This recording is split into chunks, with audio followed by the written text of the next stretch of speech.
Pulezidenti Museveni ng'ayita mu ssemateeka wa Uganda akawaayiro namba 21 ennyingo ey'okuna akatundu akasooka bakayita ebba yasonyiye abasibe 13 ababadde basingisibwa emisango egyali gimu. Ku baasonyidde emisango gino kuliko Vicent Ntale eyasingisibwa omusango gw'okukabasanya nga yali yasibibwa emyaka 4 n'ekitundu. David Chandi nga yasingisibwa omusango gw'obulyake n'obukenuzi ekyaleetera okufiiriza gavumenti ensimbi eziwerako nga yali yasibibwa emyaka 12. Defilement myaka 3. Kabira Joseph defilement myaka 3.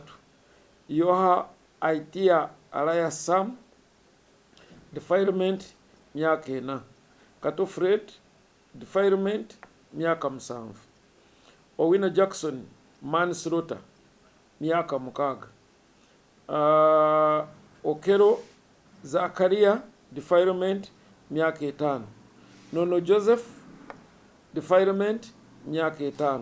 Ne Ouma Misach John Alliance Ojambo defilement myaka 7.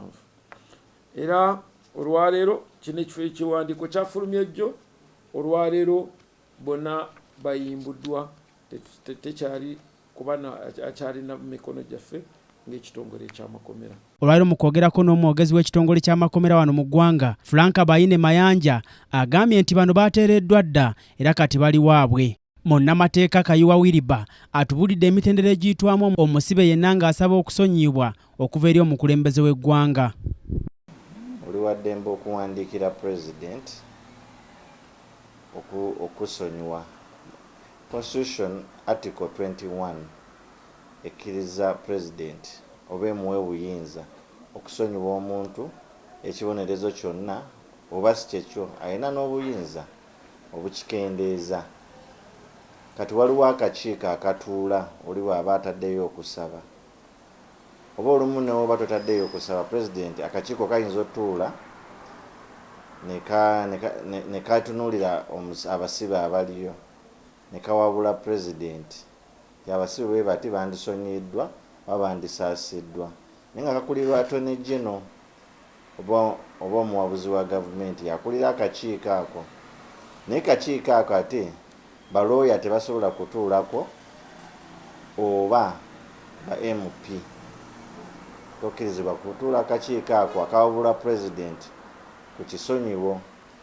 Naye nga pulezidenti alina obuyinza era abakakiiko bwe bamala omuwabula n'omugamba ono asonyiyibwe oba ono ekibonerezo kikendeezebwe.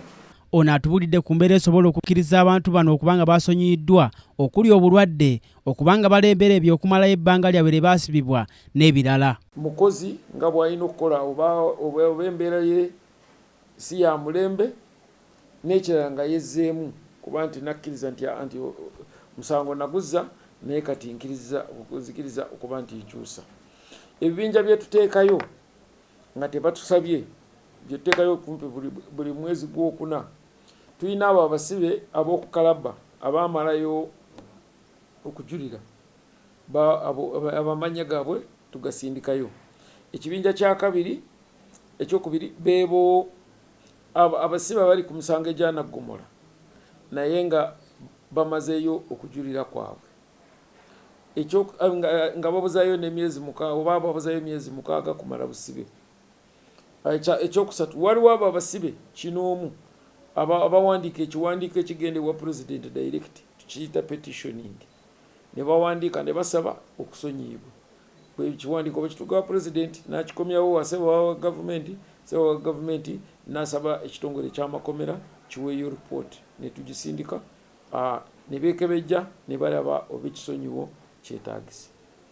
Bwe tuva ku abo waliwo ab'obusango obutono nti abasibe bonna abamaze obusango abali ku busango obutono naye nga bakoze ebitundu 3/4 eby'obusibe bwabwe amannya gaabwe gaba gagenda mu lisiti eno ey'ab'okusonyiyibwa.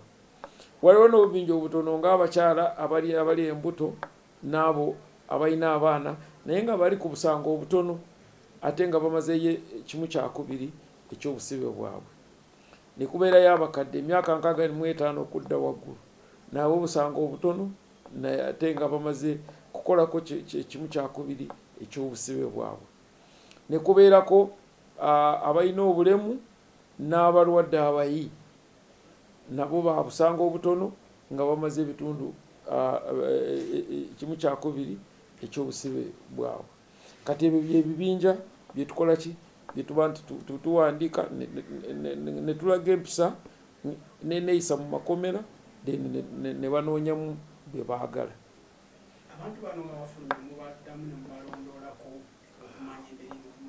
Well, mu process ya reintegration tugezaako ate ebirungi tetunalaba abayise ku kisonyiwo ne babanga bakomawo.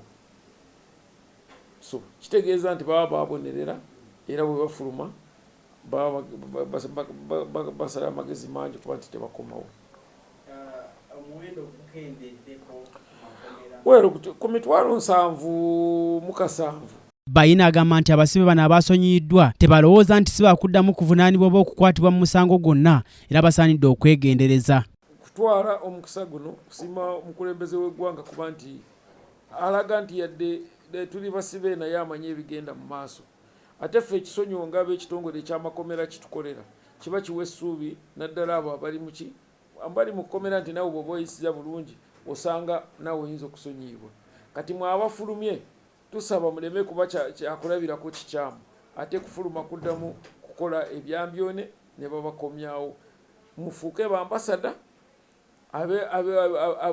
aba kyetuyita ekya reform oba kuba nti mubanguddwa bulungi era mubeere kyakulabirako ku buli omu ali ebweru n'abo basigaddemu. Waliwo bannabyabufuzi bangi abazze beemulugunya ku bantu abakwatibwa ku nsonga z'ebyobufuzi mu ggwanga nga n'okutuusa kati bakyali mu kkomera era nga bamu bazze basaba bano bayimbulwe mbagirawo awatali kakwakkulizo. Wabula ono bwe mubuuziza ku nsonga eno bw'ati bwazzeemu. Nze kyemanyi betuyinayo bannabyabufuzi bali ku misango terrorism kyenandise naye bwobuba bujeekera naye abokugamba nti babakwata lw'endowooza yaabwe ey'enjawulo ezo waranta ndaba tetuziyina. Tono ng'abakyala abali embuto n'abo abalina abaana naye nga bali ku busango obutono ate nga bamazeyo kimu kyakubiri ekyobusibe bwabwe. Ne kubeerayo abakadde emyaka 65 okudda waggulu nabo obusango obutono ate nga bamaze kukolako kimu kyakubiri ekyobusibe. Ono agamba nti kati bano abayimbuddwa bakendereza ku muwendo gw'abasibe abali mu makomera ga Uganda ekigenda okutaasa ensimbi z'omuwi w'omusolo okusaasaana.